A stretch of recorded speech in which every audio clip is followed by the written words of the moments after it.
Quand il n'y a plus rien, juste l'air du temps, le dernier refrain. Le son d'une voix, l'amour un présent qui ne rime à rien. Pour changer d'accord, je chanterai plus fort pour tous ceux qui en demandent encore. Je resterai debout pour qu'il reste un peu de nous. Est-ce que tu aimes ça, Stéphane, l'endroit où nous sommes actuellement? J'adore l'endroit où nous sommes actuellement. On respire le grand air. En plus, il y a plein de petites ruines, parce qu'il y a du monde qui vivait ici des millions d'années. C'est incroyable quand ils pensent comme il faut, hein? C'est de mon initiative. Je souhaitais faire découvrir un endroit qui sort de l'ordinaire à Stéphane ici à Playa del Carmen. Alors, tout de suite après la pause qui suit, je vous présente Stéphane Lemieux, mes amis. À tantôt!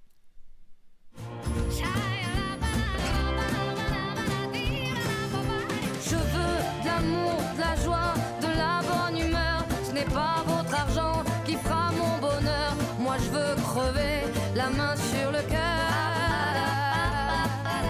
Allons ensemble découvrir ma liberté. Oubliez donc tous vos clichés. Bienvenue dans ma réalité.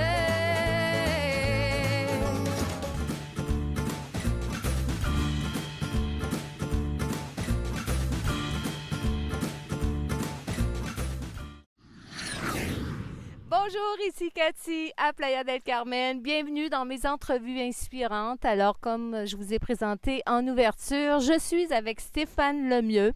Stéphane est un entrepreneur, il vient de Saint-Eustache. C'est un digital nomade. Il est à Playa del Carmen pour quelques semaines, peut-être plus, on ne le sait pas, parce qu'il est un amoureux de Cuba, mais il est en train de tomber en amour avec le Mexique aussi, parce que tu aimes la culture, n'est-ce pas?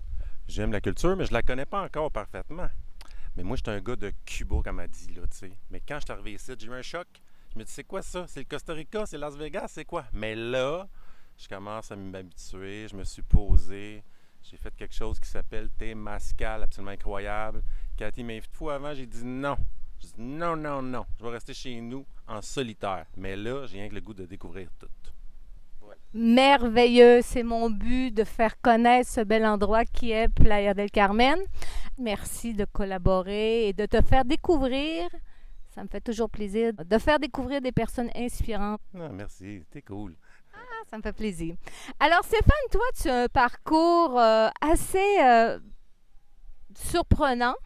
Tu sembles une personne épanouie, bien dans ta peau, mais avant d'en arriver là, il y a eu un long parcours, un long processus dans ta vie. Tu pars de loin, étant jeune, beaucoup de difficultés que tu as vécues. Tu commences de même, toi.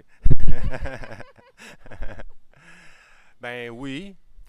Oui, puis le fait de le partager, je ne le partageais jamais avant, mais j'ai écouté tellement d'histoires et de partage avec le temps, c'est ça qui m'a inspiré à devenir meilleur. Puis aussi, ben, les difficultés que j'ai eues plus jeune, ben, c'est ce qui a fait qu'aujourd'hui, je suis capable de dire, puis de passer au travers de tout ça, mais avec plusieurs thérapies, hein, plusieurs cheminements. Ça ne l'a pris, puis je suis bien fier de ça. Ouais. Bien, tu peux être fier, puis c'est pour ça que je tenais à faire l'entrevue avec toi, parce que il y a beaucoup de gens qui vivent des difficultés à partir de tout jeune, puis en vieillissant aussi, puis qui s'en sortent pas. Et moi, ce que je veux montrer aux gens, c'est que oui, c'est possible de s'en sortir si on va chercher de l'aide, si on va chercher des outils. Tout est possible parce que vouloir, c'est pouvoir. Alors toi, tu viens d'une famille où tu as été mis dans un foyer d'accueil à partir de l'âge de 3 ans? Pas 3 ans. Bon, OK, elle veut le savoir. À l'âge de 3 mois, j'ai été adopté. Pas adopté, mon père a été me porter sur une île où je me suis fait garder jusqu'à l'âge de 5 ans. Ça a été merveilleux. C'était la première personne que j'ai appelée maman. J'avais 1, 2, 3 frères, 2 sœurs. Puis là, un jour, à 5 ans, mon père est venu me chercher. Là, ça a été l'enfer. Beaucoup de violence. Puis, ben, je me suis débrouillé à travers tout ça pour rester vivant.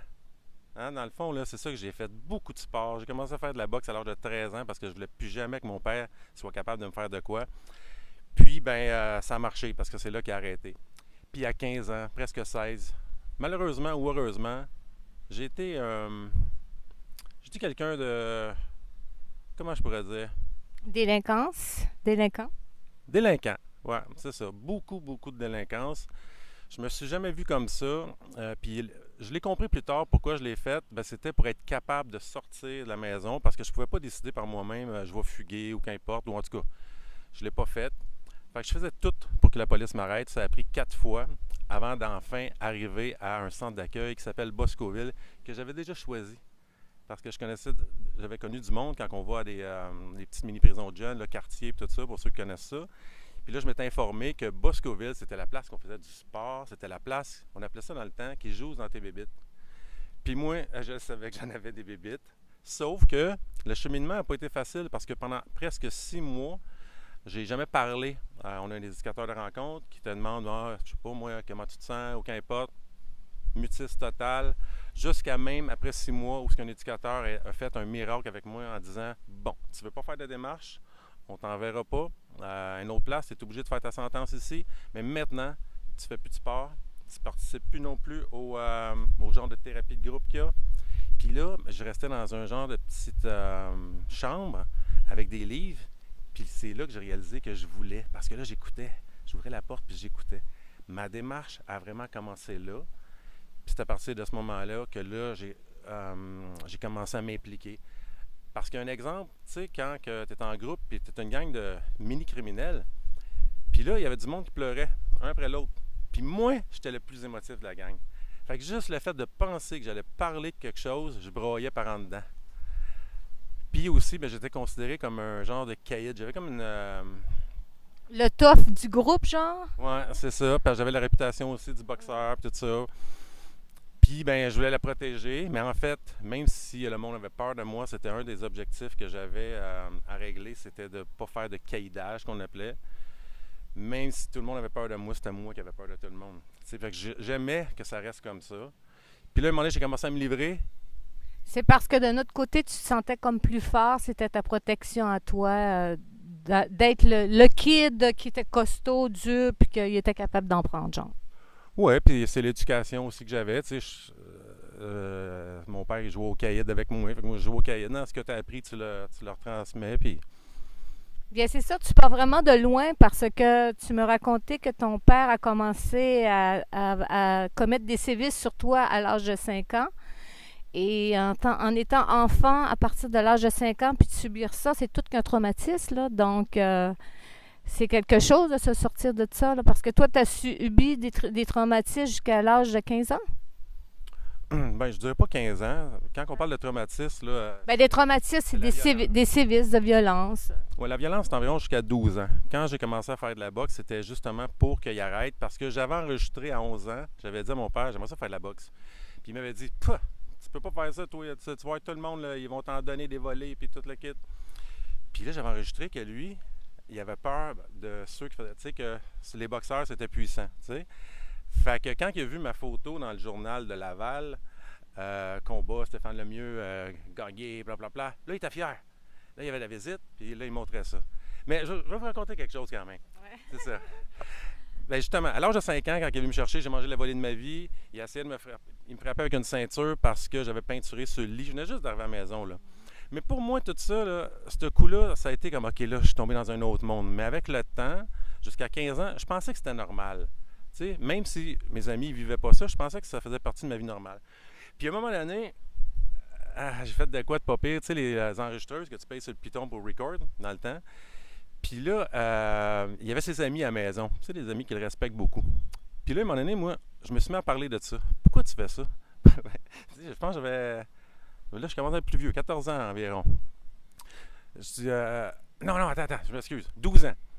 Puis là, je dis, pourquoi tu fais ça, tu sais? Puis là, je parlais aux amis, puis à ses amis, puis je dis, tu sais, tu me frappes pas mal, puis non, mais quand tu disais ça devant ses amis? Oui, mais ses amis le savaient. Moi, j'ai déjà revenu à l'école, ils savaient. Il y avait la DPJ, c'était pas puissant dans le temps, là. Je revenais, mon ami m'a frappé avec l'autre côté, là, tu sais, de la ceinture. Ouais, c'est ça. Fait que là, j'avais les fesses toutes bleues. J'avais de la misère à masser chez ma gardienne. Tu sais, puis là, tu sais, qu'est-ce qu'on va faire? Puis mon Dieu, Stéphane essaie d'être plus tranquille. Ouais, tranquille. Tu sais, je faisais mon possible. Mais un jour, je l'ai enregistré en train de me donner une volée. Parce que j'avais dit, parce que moi, il disait, OK, va mettre ton pyjama. Puis je mangeais des volets surtout parce que j'avais des mauvaises notes à l'école. Aussi, j'avais fait quelque chose de pas correct. C'est une petite affaire, là. Fait que là, c'était, va mettre ton pyjama. Là, je savais ce que ça voulait dire. Fait que là, j'étais vite. J'ai dit, parce que mon année, j'avais dit, pourquoi t'arrêtes pas à un moment donné quand je broille trop? Puis il avait dit, parce que tu mets tes mains. OK, je ne mettrai pas. Puis là, j'ai pesé sur record. OK, c'est ça. Tu me rappelles des souvenirs, là? Sur record. Puis j'aimais pas mes mains, tu sais. C'est vraiment émotif. Puis là, je crie, puis je dis, j'ai pas mis mes mains. Puis là, il me frappe. Mais tu sais, il y avait comme une folie. Je pense qu'il y avait une folie. Je sais pas pourquoi qu'il pouvait. Ben, je sais un peu parce que je l'ai eu en tant que délinquant un petit peu, puis j'ai travaillé à juste pas être comme mon père dans ma vie. Puis là, un peu plus tard, vers 14, je pense, là, il se vantait que, tu sais, ça faisait longtemps qu'il ne m'avait pas frappé. Tu sais, quand tu as des amis, ils sont comme toi, tu sais. Puis je dis, ouais, mais tu te souviens-tu que tu faisais ci, puis tu faisais ça, puis tu m'avais promis, puis là, tu sais, ça arrive, puis j'ai une preuve. Pèse sur le piton. T'aurais dû voir le malaise, toi, les amis, puis tout. Mais là, il avait commencé à avoir peur de moi. Fait que là, quand la face... Est-ce qu'il t'a confisqué l'enregistrement par la suite? Non, là, il confisquait plus rien. Là. À l'âge de 14 ans, j'ai commencé à être délinquant, il savait que je passais dans les journaux. Écoute, quand j'allais m'entraîner, lui, c'est un chauffeur d'autobus. Il fallait que je prenne son autobus, parce que c'était le seul autobus, ça passe à chaque heure. Puis je traversais le pont Cartierville. Je m'entraînais au Ring 83 avec Super Russ Amber. Ça a été comme mon deuxième père, cet entraîneur-là. Puis là, quand je revenais, c'était le dernier autobus que je prenais, c'était lui. Puis on se parlait pas. Puis là, lui, il arrêtait au terminus Laval. On prenait un autre autobus parce qu'il finissait de travailler pour aller à la maison. Puis là, on marchait sans se parler. Fait que tu sais, là, vers la fin, là, j'étais juste plus capable de rester là. Puis j'ai réussi. Je me souviens, la dernière fois, quand la police m'a arrêté, elle dit Tommy, niaiseux, mais elle dit Tommy, t'es nouveau running pour courir plus vite. Puis j'étais dans le char de police, puis j'ai dit si j'aurais voulu courir, tu m'aurais jamais attrapé. Parce que j'étais rapide, puis j'étais en forme. Puis là, il a fait attention, toi, si tu sois poli, parce que moi, amène-moi. Moi, là, je suis tombé heureux, là, cette journée-là. Là. J'étais accueilli comme Jésus, Pierre Perrault, un homme extraordinaire, un éducateur extraordinaire. J'ai eu beaucoup de suivi avec eux autres après. Il m'a accueilli comme Jésus, là, il m'a amené un petit verre d'eau comme ça. Veux-tu un café? Je dis, bois pas ça, un petit verre d'eau. Puis là, il me posait des questions, puis je me sentais, là... Valérie. Ça fait du bien à l'âme, quand tu te sens accueilli. Parce que mon père, que je pensais que j'étais pas bon, tu sais, je pensais pas que j'étais bon, là, déjà un délinquant à part la boxe, puis à l'école normale. Puis eux autres, wow, t'es donc bien travaillant, t'es donc bien brillant, t'es donc bien bon au sport. Caroline, t'es bon à l'école. Parce que moi, j'étais un de ceux qui étaient bons à l'école, parce que souvent, à Boscoville, c'est du monde qui ont de la misère, secondaire 1, secondaire 2. Mais pourquoi j'étais bon? De me rendre jusqu'en secondaire 4, après ça, j'ai fini secondaire 5, je voulais pas manger de volée. J'ai tous les moyens, je les ai eus, là, les copies, les vols d'examen. J'ai tout. C'est pour ça que tu étais bon. C'est surtout pour ça que j'étais bon. Ouais. On le coupera pas. Mais tu parles beaucoup de ton père, de tout ce qui t'a fait subir. Tu as été accueilli dans un foyer pour des jeunes délinquants. Mais ta mère, dans tout ça, elle t'a laissé à ton père? Elle t'a abandonné ou? Bien, l'histoire que j'ai su, c'est que. Parce que j'ai connu ma mère à 18 ans. Pas à 18 ans, à 16 ans. Quand j'ai rentré au centre d'accueil, elle était là en cours. Parce que moi, là, wow! Parce que juste avant de rentrer au centre d'accueil, moi, je cherchais ma mère. Tu sais, je me dis, peut-être que c'est une autre alternative. Puis moi, j'entendais des affaires. C'est ma mère qui me faisait manger du savon, puis tu sais, comme. Fait que j'ai dit, t'as pas le goût tant que ça. Puis là, à un moment donné, je check dans le bottin téléphonique, il n'y a pas d'Internet, je check son nom, puis j'appelle, je laisse des messages. Puis le lendemain, je ne sais pas ce que j'ai fait, mais je me suis fait arrêter. Puis elle a eu un des messages. Tu sais, genre, salut, c'est toi Diane, ma mère, ben, tu peux me rappeler. Puis là, ben, elle a rappelé, mais moi, là, j'étais rendu à Pont-Sang en cours. Puis là, elle s'est présentée en cours, puis je savais qu'elle allait être là. Puis mon père aussi allait être là. Fait que moi, la première fois que je l'ai vu, c'était en cours. Mais écoute, là, moi, là, tu sais, j'étais pas du monde, là. Tu sais, j'avais de la drogue sur moi, j'avais du hash. Puis écoute, tu sais, quand tu t'es écœuré, puis tu te fuck, j'ai fumé dans la petite place de police avant de passer en cours. Puis je savais qu'il était là. Je voulais pas. C'était trop dur, tu sais. Ben, émotionnellement, c'est pas facile aussi, là. Puis la plupart des jeunes qui sont dans la rue, qui deviennent des délinquants, ils consomment de la drogue. Donc, toi, tu étais rendu là aussi. Ah ouais. Fait que là, écoute, les gardiens, ils arrivent, ça sentait partout dans le cours, tu sais. Puis là, j'arrive, puis là, je l'avoue, je fais « Oh my God ». Mais tu sais, comme je te dis, moi, j'étais hyper fermé. Tu sais, maintenant, tu sais, je pleure souvent, tu sais. Faut laisser sortir les émotions. Je broyais par en dedans, de voir les deux, puis j'étais déçu de moi aussi, tu sais. Puis là, asti, j'ai dit asti, en tout cas. Là, mon père, il était frappé un peu. Il était sûr, lui, qu'il avait l'ultime raison. Là. C'était lui qui était correct. Il a dit, Monsieur le juge, j'ai une lettre. Est-ce que je pourrais remettre cette lettre-là? Vous pouvez la vérifier, il n'y a pas de drogue là-dedans. Blablabla. Monsieur le juge, il fait oui. Cette lettre de fou. Tu sais, juste pour être sûr qu'il m'assomme pas encore plus. Tu sais. Écoute, je me souviens pas de tout ce qui était écrit, mais c'est pas une lettre d'amour, tu sais. Je suis le fils le plus dégueulasse du monde. Tout ce que je vais faire dans la vie. Alors, je m'en souviens. Je vais gagner 5, dans le temps, c'était ça. Je vais gagner 5 de l'heure toute ma vie. Puis, fait que là, cette lettre-là, moi, je rentre dans le centre d'accueil avec ça. Fait qu'eux autres, c'était tout le contraire. Tu sais, j'étais un manuel. Si on parlait pas de mes émotions, je parlais beaucoup. Tu sais, puis j'étais un gars de l'entraide. Puis, fait que c'est ça qui m'a aidé le plus. Puis ma mère, ben, à 18 ans, là, quand je suis sorti de centre d'accueil, j'étais vivre un mois avec elle. Mais j'ai eu une grande déception. C'est une fille de bar qui travaille encore dans un bar. C'est pas que ça me dérangeait tant que ça, mais là, à un moment donné, elle me donne un rendez-vous pour aller à son chalet. Puis là, moi, j'y vais. Je me suis acheté un char vite à 18 ans parce que quand je suis sorti, j'ai encore continué la délinquance. J'étais pas capable. Mais t'as réussi à te ramasser de l'argent pour t'acheter une voiture? Oui, en continuant à être délinquant. Ça a arrêté vers l'âge de 20 ans. Puis là, ben, Mais au moins, ça l'a arrêté. ouais, mais il paraît que ça arrive souvent parce que il n'y a pas de suivi. Tu sais, tu sors là, écoute, 18 ans, secondaire 5, j'étais travaillé, là, je faisais des boats, tu tags des boats une après l'autre. J'ai reçu ma paye, je fais, comment ça, j'ai le 5,75 $, on m'enlève de l'argent, je ne savais même pas qu'on payait de l'impôt. Puis là, je me suis dit, comment me faire pour... J'avais des rêves, moi, là tu sais. Fait qu'en tout cas, puis là, je suis tombé dans des drogues plus fortes, des délits plus forts. Puis je me suis acheté un char, mais je voulais tout le temps. J'étais tout le temps accompagné de 2 éducateurs que j'allais revoir même après. Puis qu'ils m'accompagnaient, puis ils essayaient, puis... Mais ça ne fonctionnait pas jusqu'au jour où j'ai une chance avec une grève des juges. Bien, une affaire que j'ai pas faite, puis que j'ai été accusé coupable, puis une affaire que j'ai faite, puis il y a eu une grève des juges, que j'étais non coupable, puis là, j'ai fait « OK, ça suffit ». Mais pour revenir à ma mère, c'est qu'elle m'avait donné un rendez-vous au chalet. J'y étais, j'avais un 3 roues, les Big Red, puis elle n'était pas là. Fait que moi, là, l'honneur, ça a toujours été important pour moi. Puis je l'ai appelé, elle n'a pas répondu. Puis le lendemain, j'ai demandé comment tu étais. Elle dit « Ah, mon Dieu, je t'avais pas dit ça. » Puis j'ai juste arrêté de la voir. J'ai juste pu donner de nouvelles. Puis elle est morte pendant que j'allais à un voyage au Venezuela. J'avais 26 ans. Ma soeur m'a appelé. Elle me dit « Maman, elle va mourir. » Puis là, j'ai dit « Ben, parle-moi au téléphone. » Puis là, cette conversation-là, ben tu sais, j'aurais dû aller la voir.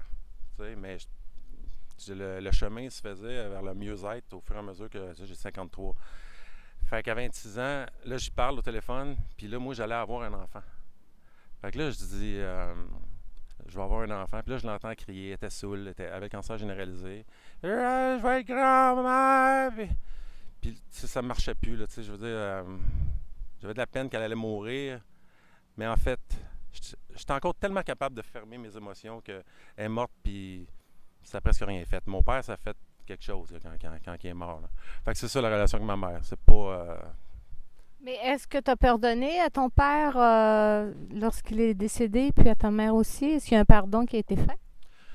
Oui, parce que, tu sais, en leur pardonnant pas, je me pardonne pas non plus. Puis, tu leur laisses le pouvoir à ce moment-là. ça, avec beaucoup de cheminement. À un moment donné, j'ai fait un agapé-thérapie. C'est 2 agapé-thérapies. Ouais. Un de mes amis qui dit « Essaye ça, tu vas voir. » C'est agapé-thérapie veut dire guérison par le Seigneur. Mais moi, je n'étais pas croyant. Fait que j'y étais. Parce que je suis de même. Tu sais, l'affaire que tu m'as invité, là, Témasca. Tu sais, moi, j'ai vu les expériences pour mon bien-être. Puis là, asti, j'ai broyé ma vie à cette agapé-thérapie-là, là, tu sais. Puis là, c'était un peu le Seigneur, puis tu sais, je me suis mis à croire un petit peu plus en ce principe-là. Puis j'ai broyé ma vie, puis c'était sur le pardon. Puis là, hey, c'est vraiment, là, tu sais, c'était comme une libération. Les premières libérations de la violence, de l'abandon, des blessures, c'était là.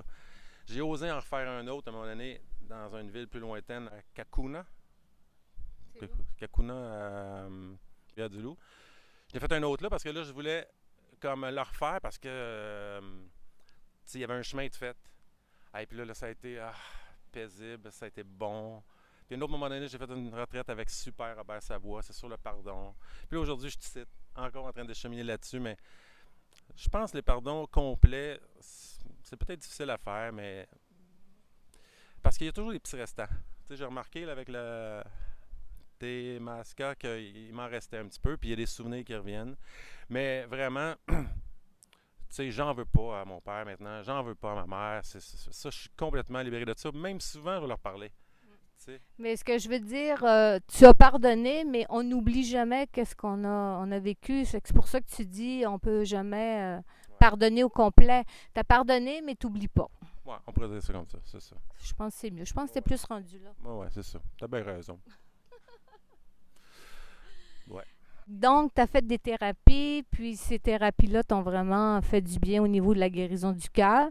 Et par la suite, tu es une personne qui voyage beaucoup. Oui, voyage beaucoup. Ça a dû aider aussi à voyager pour penser les blessures du cœur, comme c'est bien dit. D'autres cultures, ça m'a toujours intrigué. Tu sais, quand j'étais plus jeune, là, les Noirs, les Chinois qui arrivaient, c'était tous mes amis, les Italiens. Puis ce qui m'a aidé le plus, je dirais, c'est qu'à un moment donné, là, je dis, OK, il faut que je change. Il faut que j'arrête C'était des drogues fortes, là, tu sais. Moi, je pèse comme 195 livres. Puis à l'âge de 26 ans, c'est peut-être plus un 185 livres, mettons, tu sais. Puis je pesais 145 livres à cause des drogues dures. Puis là, je disais, il faut que ça arrête. Fait que là, j'étais eu un sevrage de fou. J'étais un mois dans une thérapie fermée par moi-même, que j'ai payé moi-même. Puis là, quand je suis sorti... À quel âge, ça? 20, entre 20 et 21. Puis là, quand je... Mais excuse-moi, je veux juste te dire que t'as vraiment une âme courageuse pour t'en être sorti par toi-même comme ça, d'avoir été capable de chercher les outils puis l'aide. Moi, je veux juste te dire bravo. Vraiment, là, c'est touchant, puis félicitations. Continue. Alors, t'as arrêté vers l'âge de 21 ans la drogue? Oui, bien là, la graine avait été semée à Boscoville. Là, c'est toutes les bases du cheminement, tu sais, fait que ça s'oublie pas. Puis là, ben, je voyais bien que j'allais mourir, là, tu sais, même que je voulais me suicider en prenant ces drogues-là.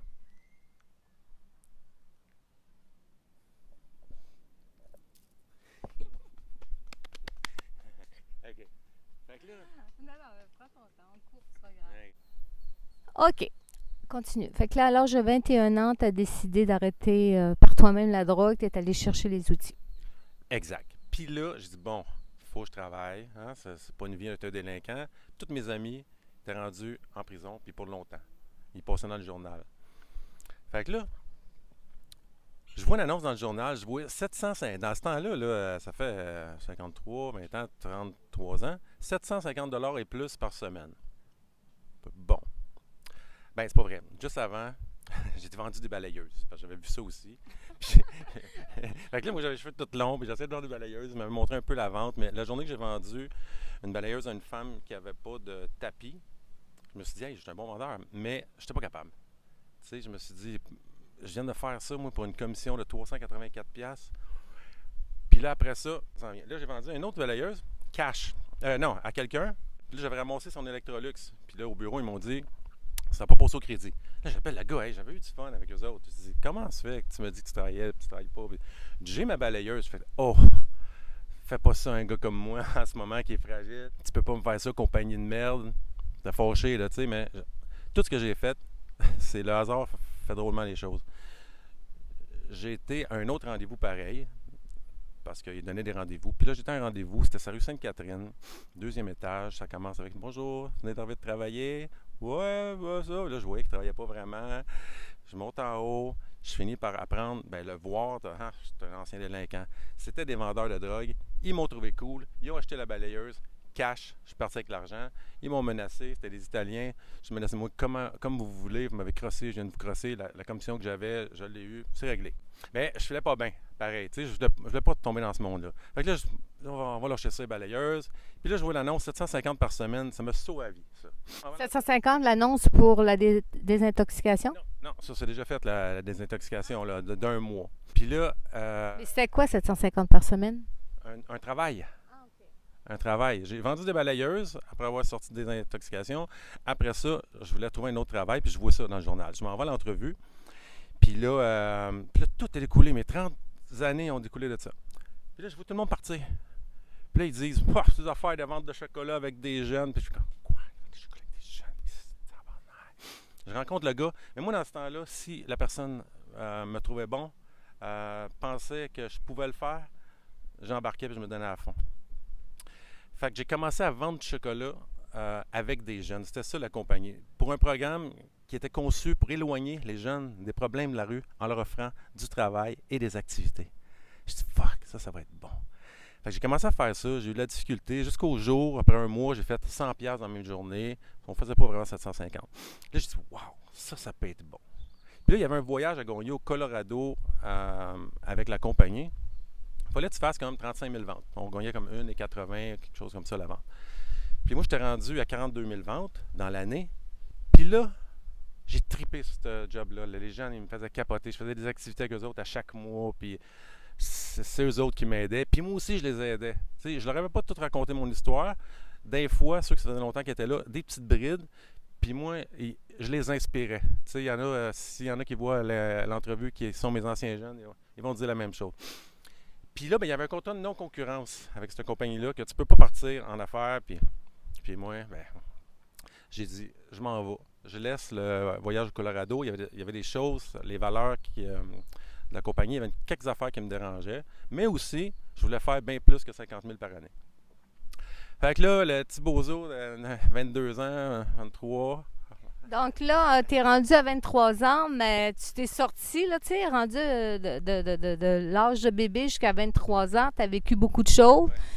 Tu t'en es sorti par la force, la puissance de ton être, de ton âme, parce qu'on a une force en soi. Puis quand on la découvre, cette force-là, est-ce que tu la sentais en toi? Je la sentais, mais je n'étais pas capable de la reconnaître tant que ça. Tu sais, je savais bien, parce que moi, je me disais... Autant que je suis bon dans le sport, autant je peux être bon dans ce que je vais faire là. Mais là, tu sais, c'était au niveau des émotions pareil. Là, tu travailles avec des jeunes, puis il faut que tu t'en occupes. Puis moi, cet âge-là, là, des 12, 13, 14, puis même des 11, là, fait que je m'en occupais, selon moi, de façon parfaite, où ce que j'en étais rendu avec les outils que j'avais. Mais aussi, excuse-moi de te couper, mais tu avais traversé des épreuves similaires à ce que ces jeunes-là peut-être ont traversé aussi, donc tu étais en mesure de les comprendre aussi. Ça aide? Oui, mais le programme, c'était conçu pour les éloigner des problèmes de la rue. Ça ne veut pas dire qu'il y en avait. Oui, la plupart du temps, c'était du monde qui s'enlignait vers des problèmes. Puis le fait de vendre du chocolat, selon moi, puis selon ce que j'ai vu, c'est ça qui en a empêché plusieurs de tomber délinquants. Fait que là, moi, quand j'ai décidé de partir à mon compte, là, je me suis dit, là, je pars. Je vidais des maxis. Je voyais les palettes, mettons, du chocolat à vendre en spécial. J'achetais tout en dessous de la table. Là, j'arrivais chez IGA. Puis là, je checkais les tablettes du bas, des chocolats importés, qu'importe. Je regardais en arrière. Là, j'allais voir la compagnie. Mais tu sais, j'ai 23 ans, j'ai de l'air de 19 à cet âge-là. Puis là, j'ai juste du cash. Puis je ne veux pas payer d'impôts. Moi, je connais pas. C'est quoi cette affaire-là? Tu sais, j'étais encore un petit peu croche. Puis là, j'achetais tout ce que je pouvais. Puis là, je t'ai monté des équipes du tonnerre. Incroyable. J'engageais après ça un petit peu on appelait ça des moniteurs pour m'aider à faire plus d'argent. Puis que moi, je guidais à comment s'occuper des jeunes. Mais je n'étais pas bien bon pour les guider. C'était moi le revenu. Assez qu'à l'âge de 26 ans, je me suis acheté une maison, en façon de parler, cash. Elle était payée à 26 ans. Hostie, j'étais fier en temps. OK? Puis là, Non, mais c'est beau tout ton parcours. C'est vraiment inspirant parce que tu pars de loin avec aucune estime de toi que ton père te faisait sentir. Mais à force de traverser toutes ces épreuves-là, tu as découvert la belle personne merveilleuse que tu étais. Puis tu as cheminé vers le meilleur, le plus beau pour toi, là.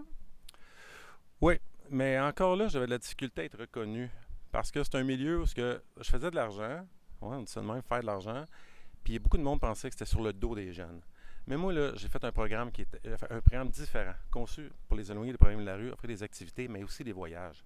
J'ai fait des voyages avec des jeunes à l'île Margarita, au Costa Rica, à Cuba plusieurs fois, en immersion ou en humanitaire. Fait que je me souviens qu'il y a du monde qui me disait: T'es malade, pourquoi tu donnes cet argent? Hey, ils m'en donnent tellement.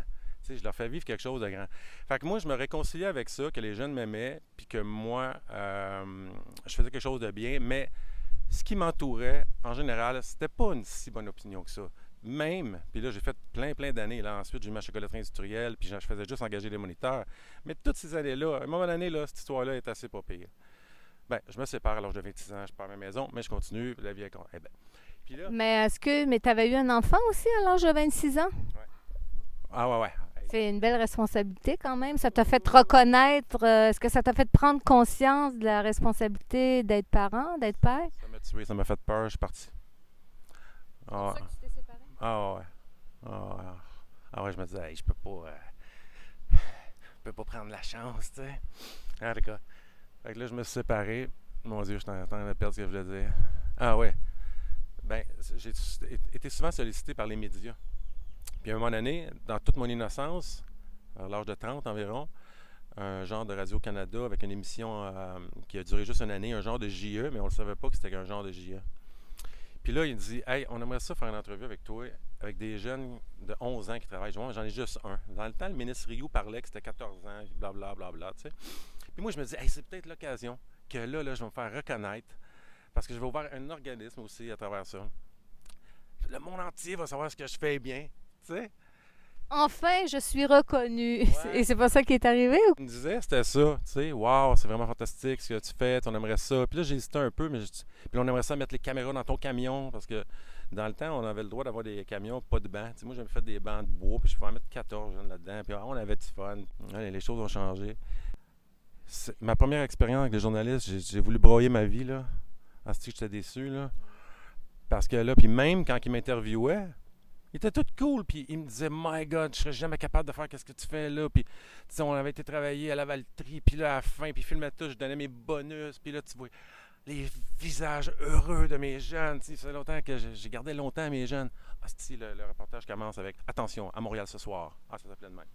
Attention, à Montréal ce soir, des jeunes de moins de 11 ans travaillent plus de 40 heures semaine avec une musique blues, puis une personne qui a 18 ans, puis avec un autre, Tania, qui avait 17 ans, qui regarde comme ça, puis la caméra est coupée comme ça, puis qui regarde à terre. Mais il regardait un plan.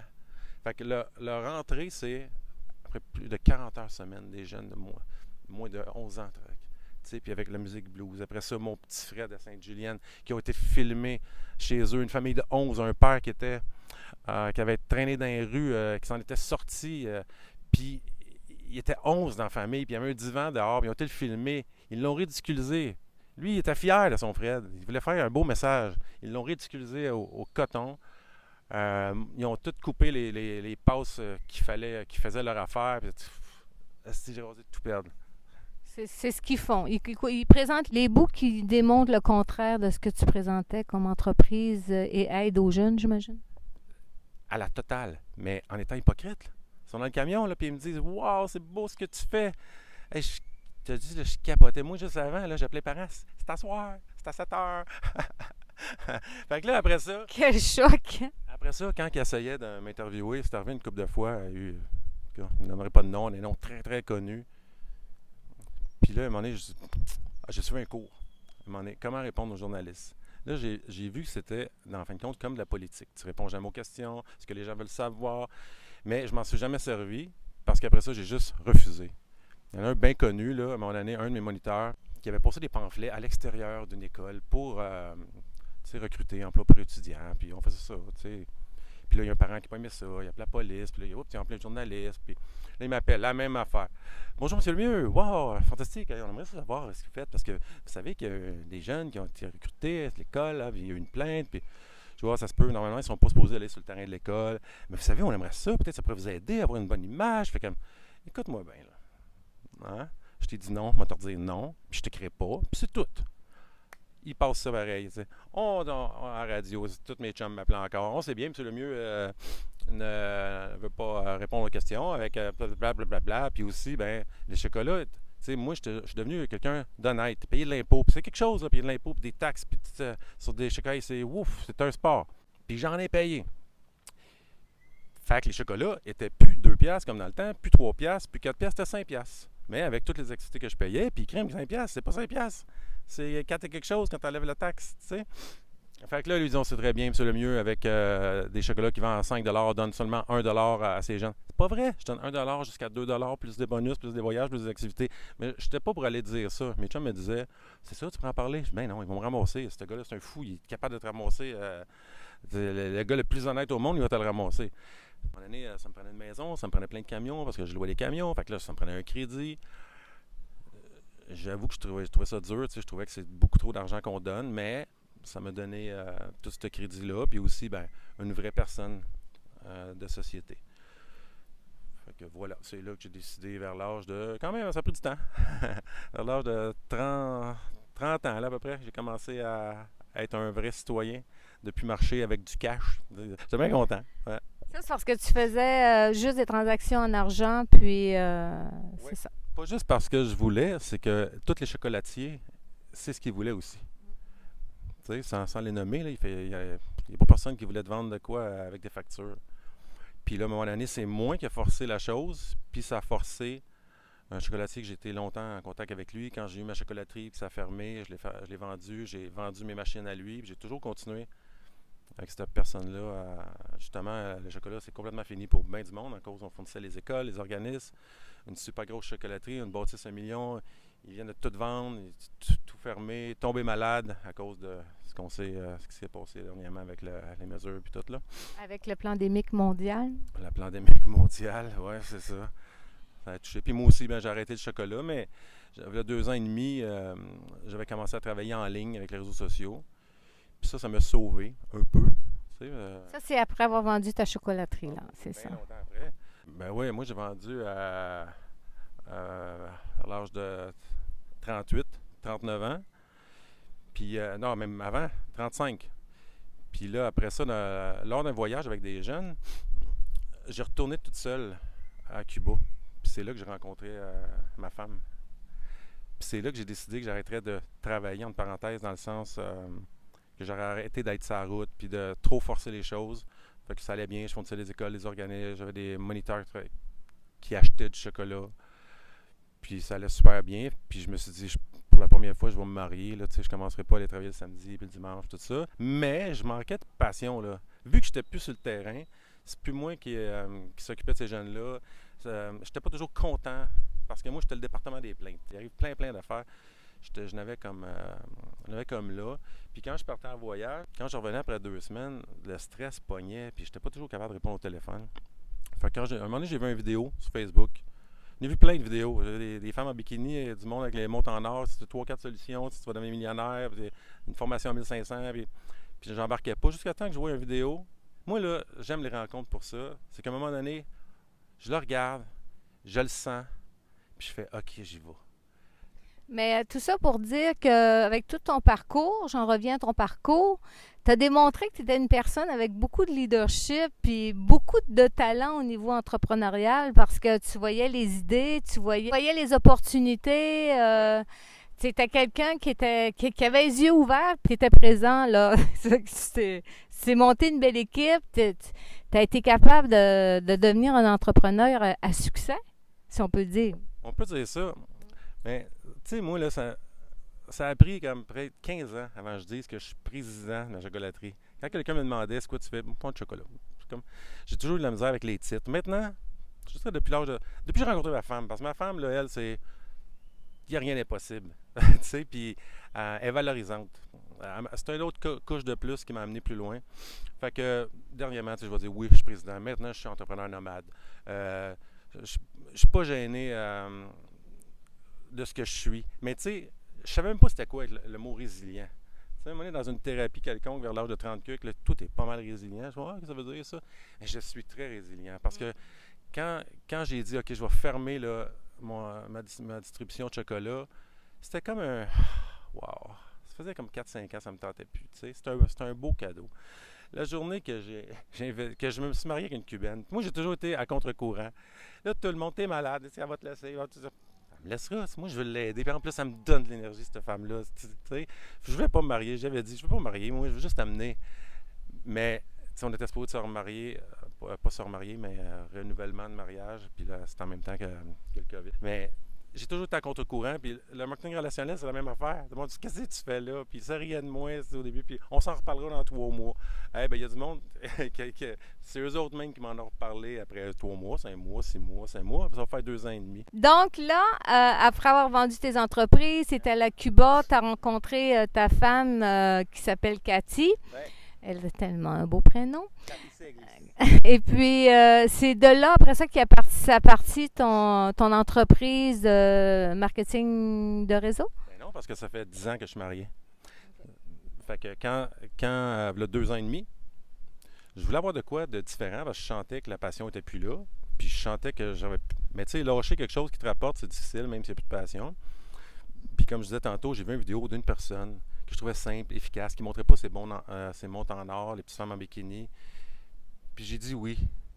J'ai dit oui à une vidéo, j'ai dit oui. Puis là, après ça, j'ai été en voyage à Paris, j'étais en voyage à Bruxelles, j'étais en voyage à Salt Lake, avec tous les événements de compagnie. Je suis tombé en amour avec toute cette gang-là. Je suis devenu un super ami avec Steph et Claudia. Là, en ce moment, Cathy n'est pas là parce qu'on avait d'autres choses à régler, mais elle était dans un événement en Stoneham. Puis là, on se parlait, puis j'étais presque jaloux de ne pas être là-bas, même si je te cite. Parce que je la ressens, la vibration, c'est incroyable. C'est tout du monde qui réussissent et qui ont un mindset absolument incroyable. Fait que, tellement fier de cette idée-là, d'avoir dit oui. Mais c'est toujours avec mon feeling, hein. Si j'ai pas de feeling, là, j'en avais vu des vidéos avant, là, tu sais, puis je dis non, oublie ça. Là, si tu me montres des petites femmes en bikini pour me montrer que ça va marcher, là, ça marche pas. Puis là, après ça, c'est pas ces dates, ça, les filles en bikini pour vendre, là? Non, les portes de garage ouvertes, le gars avec les montres en or, puis non, c'est pas pour ces dates. Quand tu parles que Cathy avait été dans un événement, ouais. Ça, c'est l'entreprise pour laquelle vous New êtes Age. actuellement, New Age. Ouais. C'est cette entreprise-là que tu as vue sur les réseaux sociaux. Tu as dit, moi, j'embarque là-dedans. Ça fait 2 ans et demi. Mais là, tu es déjà à la tête d'une bonne équipe, déjà, hein? Bien, on peut dire que oui. C'est sûr qu'il y en a des plus hauts. Mais moi, je suis super satisfait. Puis, de toute façon, moi, je n'étais pas capable d'envoyer une photo avant sur Facebook. Fait que j'ai tout appris. Mais ils appellent ça du marketing de réseau, mais moi, j'appelle ça du relationnel marketing. Si tu rentres en relation, puis s'il y en a qui t'achètent des produits, c'est correct. S'il y en a qui veulent devenir représentants, c'est correct. Puis on va se bâtir une belle équipe. Mais j'ai tellement d'amis, toi, plein d'autres mondes qui ne sont pas dans le réseau. J'ai découvert du monde à travers le monde qu'on s'est fait des amis à cause de ce travail-là. Puis Cathy, moi, j'avais décidé, je dis, on s'en va à Lyon. Je m'en vais à Lyon. Mais elle était éducatrice. À Cuba? Non, elle était animatrice à Cuba. Au Québec, elle était éducatrice. Puis là, genre, quand elle m'a vu faire ça, elle a dit « Wow, my God, tu as l'air passionné », mais tu sais, elle ne s'intéressait pas. Mais là, quand j'ai dit « Je m'en vais à Lyon pour un événement », j'aimerais peut-être ça y aller. Yo comprendo. Elle y a été à tomber sur le champ. Mais Cathy, tu sais, c'est un charisme absolument incroyable. Moi, je suis sociable, elle est sociale et sociable. Tu sais, puis elle a pris de la place, puis là, ben, elle a lâché, puis elle est devenue partner avec moi. Ouais. C'est beau. Vous faites un beau duo aujourd'hui, une belle équipe. Ah ouais, on a du fun. Vous voyez qu'on a changé de place parce que là, le soleil venait trop fort. Mais je pense qu'on se voit mieux ici, hein, n'est-ce pas? Oui, c'est mieux? Il est plus à l'ombre parce que tantôt, il était full au soleil. Puis là, il disait, Cathy, on change de place parce qu'il fait chaud. J'ai dit, OK, c'est toi l'invité, alors c'est toi qui décide. Et on a une plus belle aperçu aussi du temple en arrière, du magnifique temple Maya qui date de plusieurs siècles. Ouais, n'est-ce pas? Plus que... Ah oui, avec le vent, la nature. Tantôt, on va vous montrer à la fin l'endroit magnifique où on est. Alors, avant d'aller en pause, on va dire qu'on était en pause. Tu racontais que Cathy avait embarqué dans ton équipe, que vous étiez maintenant une super team. Et là, ton cheminement de vie, ça s'en va vers où maintenant? Hey, ouf, la question. La question qui tue. Ouh, je pense que je te cite un peu pour ça. J'avais commencé à parler à Cathy, tu sais, on peut travailler n'importe où. Puis moi, là, j'ai beaucoup plus de difficultés qu'elle à vivre ce qu'on vit au Québec, mais aussi ce qui se passe un peu partout à travers le monde. Mais au Québec, il y a quelque chose. J'étais obligé de partir pour voir un peu où est-ce que je veux m'en aller. J'ai pensé vraiment venir vivre au Mexique, mais ma femme est vraiment pas certaine. Fait que moi, je me suis dit, moi y aller, je vais voir comment ça se passe. Puis j'ai peut-être dans l'idée de déménager au Mexique.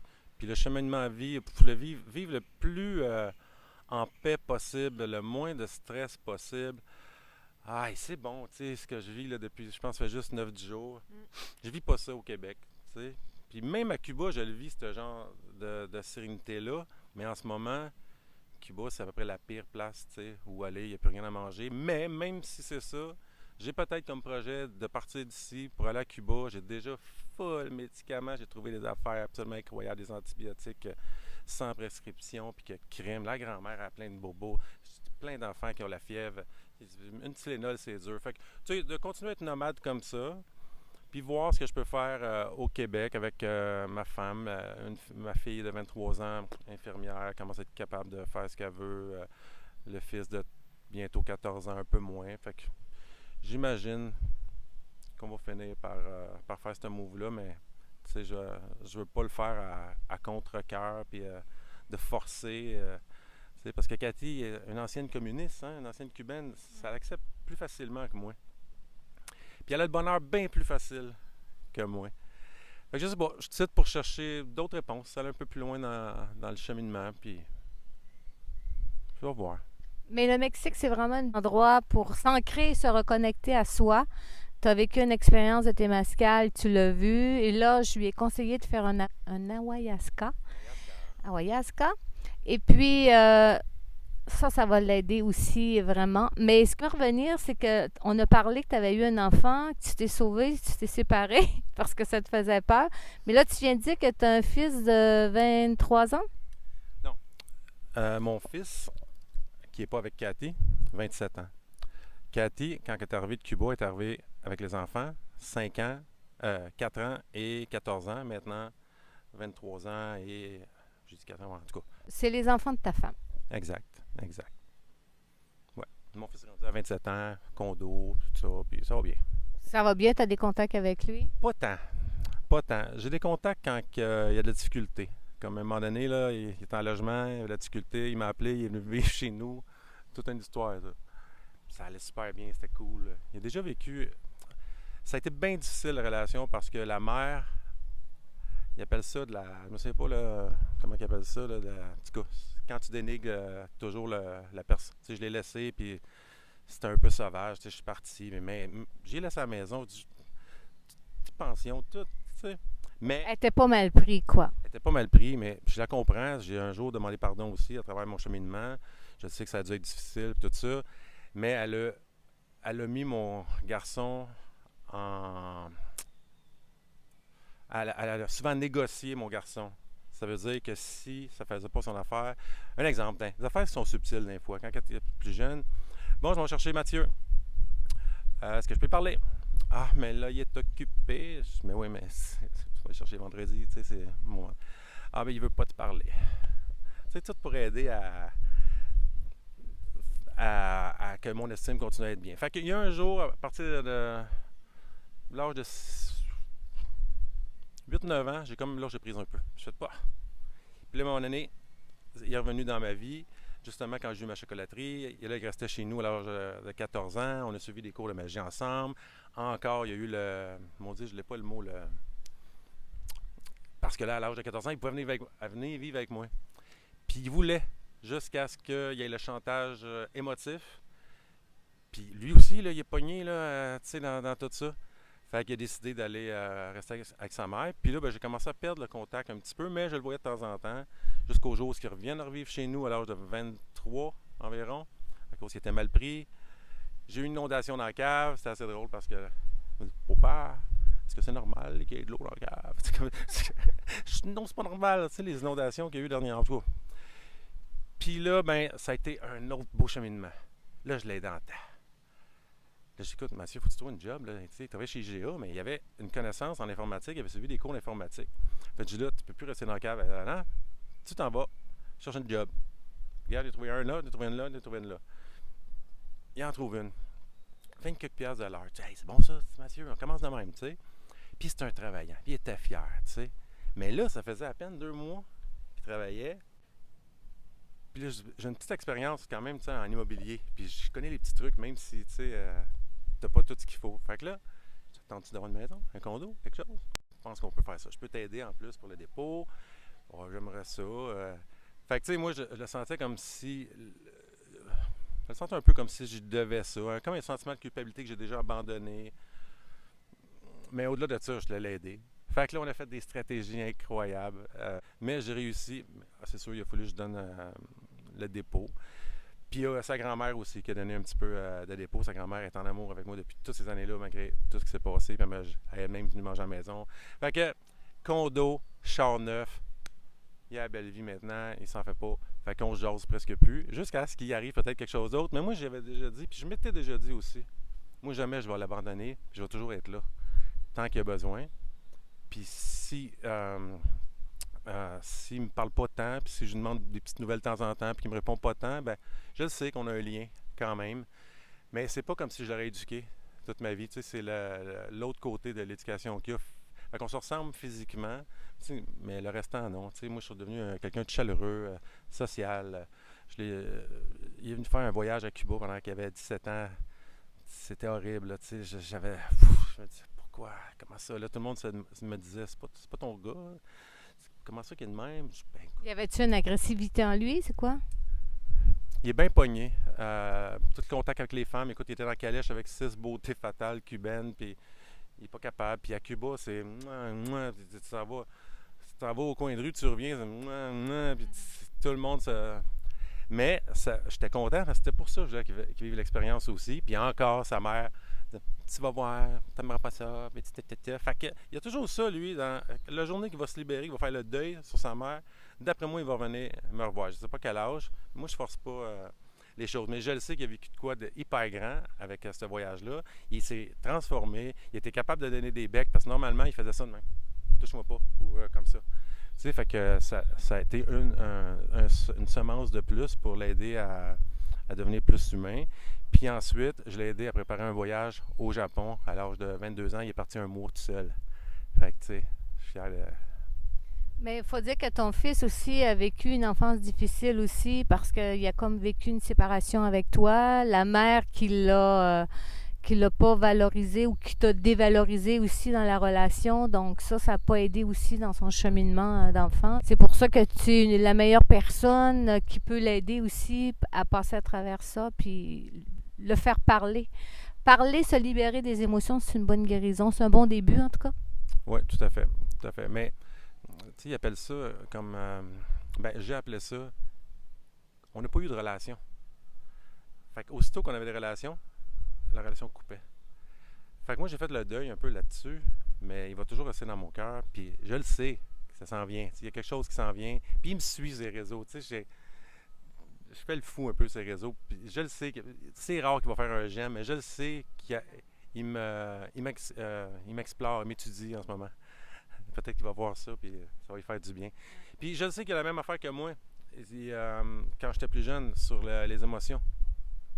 Ça sort pas. Tu sais, je le sais qu'il a le goût de pleurer des fois, mais il va tout vivre ça aussi, hein. Tu peux pas vivre toute ta vie sans donner tes émotions. Alors Mathieu, si tu écoutes cette vidéo, laisse aller tes émotions, puis tu vas te sentir mieux, le cœur plus léger, puis faire des bonnes accolades, dire je t'aime. Si, ti amo, me gusta el palabras. Me gusta estas palabras.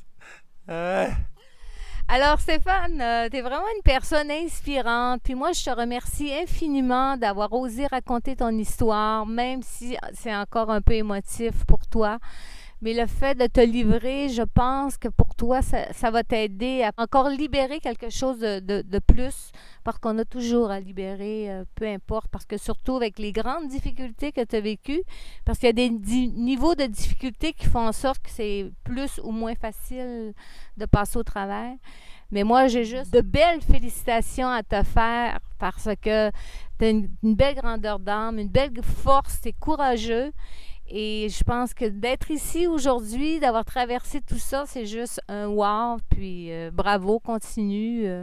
En conclusion, qu'est-ce que tu aimerais dire aux gens pour les encourager comme à s'ouvrir ou à aller de l'avant, ceux qui subissent des difficultés, genre familiales, qui subissent des traumatismes ou de la violence?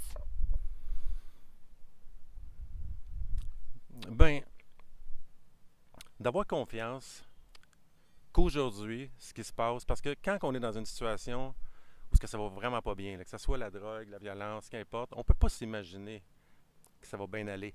Mais justement, il faut commencer à le mettre en imagination, que c'est possible, puis de faire un petit pas à chaque fois, puis bien sûr, prendre soin de soi, de cheminer, de ne pas avoir peur d'aller en thérapie. Souvent, les gars, je pense, ils ont plus de misère à aller en thérapie que les femmes. Puis, qu'importe la thérapie, il va y avoir un hasard dans votre vie. Tu sais, je dis ça aujourd'hui, il dit qu'il n'y a pas d'hasard, mais le hasard existe parce que c'est un hasard qu'on s'est rencontrés. Puis je suis là pour témoigner de mon vécu, mais ça me fait du bien encore à moi de le faire. Puis en espérant que ça vous fasse du bien, puis le fait de cheminer un petit pas à la fois, puis d'imaginer que c'est possible plus tard, n'importe quel rêve est possible. Fait que si tu l'imagines, tu peux l'atteindre, puis tu peux réussir tout ce que tu veux. Aujourd'hui, ça ne veut pas dire que c'est la même affaire qui va se passer demain. Tout est possible. Ce serait ça mon message. Ben, c'est un beau message, puis c'est un petit pas à la fois, hein, Ouais. comme des petits pas d'éléphant. Et comme tu parlais de hasard, le mot hasard en hébreu veut dire El Hazar, ce qui signifie Dieu guide. Donc, nous avions rendez-vous ici pour que tu participes aux entrevues inspirantes de Cathy, parce qu'effectivement, on ne se connaissait pas vraiment auparavant physiquement. Là. On s'est vu ici pour la première fois. Grâce aux réseaux sociaux, on s'est connus. Et quand j'ai vu qu'il était ici, bien, je lui ai proposé quelques activités. Puis là, j'ai dit, on va faire une entrevue inspirante parce que il m'avait parlé un petit peu de son enfance. Et puis, j'ai dit, on va en parler. Et il a accepté de façon généreuse tout de suite. Donc, moi, je peux juste te remercier. Merci à toi. Oui, moi aussi, vraiment. Puis dans le secteur Playa-Car, dans la nature, dans la jungle, ici où il y a une belle énergie, où les Mayas ont vécu autrefois, on se sent vraiment bien, les oiseaux, la lumière et tout. Je vais vous montrer ça. Et moi, je vous invite à liker ma chaîne, de me suivre et d'écouter mes entrevues qui se veut inspirantes, qui se veut... C'est pour aider aussi les gens, pour aider à cheminer, trouver des solutions, donc, et pour mon amour du partage, et mon amour de la vie et des gens.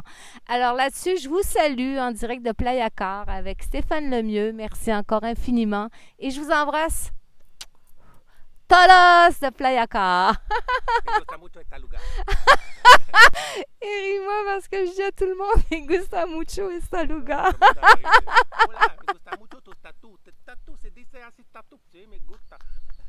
à l'heure, il y a des gens qui font du breakdancing à la pause. Bien d'accord. Non, mais j'aime les gens, donc j'aime participer. À la vie. Alors, salut. Bye bye. Ciao. De nous pour faire de mon histoire un rendez-vous À Libertad. à l'espoir. Un peu de nous, peut-être pour un soir ou pour toujours. J'irai jusqu'au bout pour qu'il reste un peu de nous. Un peu de nous pour faire de mon histoire. Ici, nous avons Stéphane Lemieux. Playa del Carmen. à l'espoir. Ici Stéphane Lemieux qui est au parc de la Fondation. C'est près de la magnifique